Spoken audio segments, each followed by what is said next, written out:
In a city known for luxury, opulence, and impossibly tall skyscrapers, one young woman's story shattered the illusion.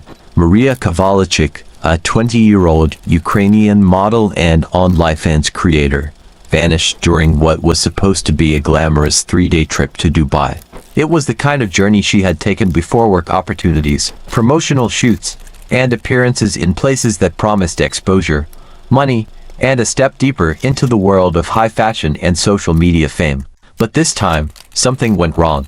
Days passed with no updates, no posts, no replies. Then, Maria was found barely conscious, severely injured, and clinging to life. Her body was broken, her condition critical.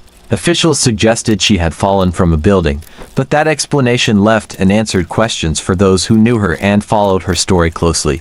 What happened in those missing days became the center of a storm of rumors, conflicting accounts, and unsettling allegations that painted a far darker picture beneath the polished surface of luxury nightlife and elite gatherings. To outsiders, Maria appeared to be living a dream. Her social media showed fashion shoots, luxury hotels, yachts, private jets, and glamorous parties. Everything looked effortless, curated, and aspirational. But those close to her noticed subtle changes over time. Her posts became less frequent. Her tone shifted.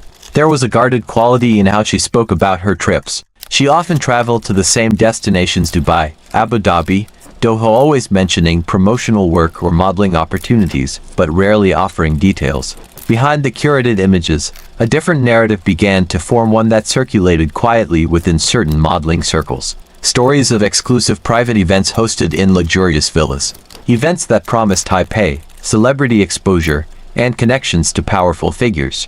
The rules were always the same: no questions, no phones, and maintain appearances. For many young models trying to break into international markets, the offers were tempting. The payments were high, the locations glamorous, and the opportunities seemed legitimate. But there were whispers too, stories that some guests never returned the same, and others never returned at all. In March 2025, Maria told friends she was traveling to Dubai again. It was supposed to be a short promotional trip, just 3 days. She seemed excited, optimistic. She mentioned potential new contracts and opportunities that could elevate her career. Then, suddenly, she went silent. Her phone stopped responding. Messages went unanswered. Her social media accounts went dark. Then came a single brief text: "Hey, I'm busy." After that, nothing. Weeks passed. Then Maria was found in her home country, near an abandoned area outside a terminal. She was severely injured, bruised, burned, and with multiple fractures. Medical professionals later confirmed she had suffered serious trauma and required urgent care. Authorities described the situation cautiously. Early explanations suggested a fall, but the severity and pattern of injuries raised questions among those investigating her case and those following it from afar.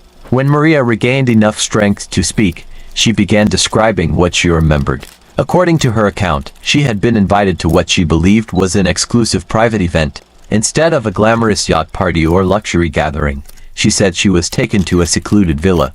Inside, the atmosphere shifted quickly. What was presented as a high-end social event felt controlled and unsettling. She described masked individuals, strict rules, and an environment where control was constant. Phones were taken. Movement was restricted. Communication with the outside world was impossible. Maria described scenes that disturbed her deeply, behavior that was erratic, ritualistic, and coercive. She said she witnessed acts that made her feel unsafe and disoriented, and that she quickly realized she was not free to leave. At some point, she attempted to escape. That decision, according to her account, led to violence. She described being restrained and harmed, and then held against her will. Her memory of the following period was fragmented, shaped by trauma and physical injury. Eventually, she was left in a condition where she managed to survive long enough to be found and receive medical help. As her story spread, other names began to surface in connection with similar experiences. 2 young women in particular were mentioned in overlapping accounts shared online and within certain investigative circles. Both had reportedly traveled to Dubai for modeling work. Both had later disappeared under unclear circumstances. One of them was said to have left behind a voice message pleading for help, describing fear and distress. That message was later circulated privately among those trying to piece together the timeline of events. Another was later found deceased, with official reports attributing the cause to drowning, though questions remained among those who examined the circumstances more closely. As these stories began to connect, a broader pattern was suggested though never officially proven. Multiple young women, many working in modeling or online content creation, traveling to similar destinations, attending similar types of private events, and later experiencing harm or disappearance. Maria's survival made her case central. She became one of the few individuals who could potentially provide first-hand testimony. She described powerful individuals connected to the events she attended. The details remained vague, inconsistent, and difficult to verify independently. She referenced names and figures she believed were involved, but no confirmed evidence publicly linked those claims to identifiable or prosecutable individuals. Investigators, journalists, and online commentators attempted to follow the trail she described, but much of what she recalled was fragmented, and the environments she described were intentionally opaque: private properties, restricted access, and layers of intermediaries that made verification extremely difficult. Meanwhile, institutions associated with the parties she referenced denied any wrongdoing or involvement. Agencies linked to the modeling world claimed they had no knowledge of illegal activity. Officials rejected allegations of organized abuse or hidden criminal networks tied to elite social events. At the same time, those attempting to speak publicly about the case reported receiving pressure or intimidation. Messages and warnings circulated suggesting consequences for continuing to discuss the matter. Whether these threats were directly connected or not remained unclear, but they contributed to a climate of fear and silence around the story. Maria's recovery was slow and incomplete. While her physical injuries began to heal, the psychological impact remained significant. Speaking about the experience was difficult, and her testimony was not always consistent in detail, something not uncommon in cases involving severe trauma. Despite this, her account continued to circulate, becoming part of a wider online discussion about vulnerability in the influencer and modeling industry, particularly involving young women traveling abroad for high-paying opportunities.